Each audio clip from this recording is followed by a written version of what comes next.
বাংলাদেশ জামাতে ইসলামী আরেকটা দল, নাম শুনেছেন ভাই? তাদের সাথে ওলামায়ে কেরামের অনেক মতপার্থক্য আছে, সেটা ভিন্ন কথা। ৭১ সালে তাদের ভূমিকা নিয়ে কারো কারো প্রশ্ন আছে, সেটা আরেক কথা।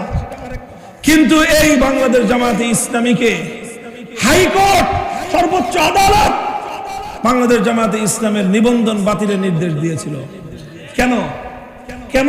মুক্তিযুদ্ধের কারণে? আলেম ওলামাদের সঙ্গে বিরোধ, মতপার্থক্য আছে এই কারণে?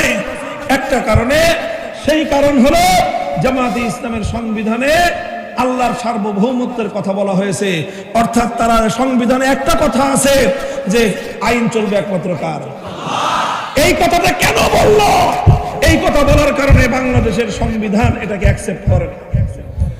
অর্থাৎ বাংলাদেশের সংবিধান অ্যাকসেপ্ট করে কুফরি আইন চলবে, আল্লাহর আইন চলবে, এই কথা বললে এদেশের নির্বাচন কমিশন, এদেশের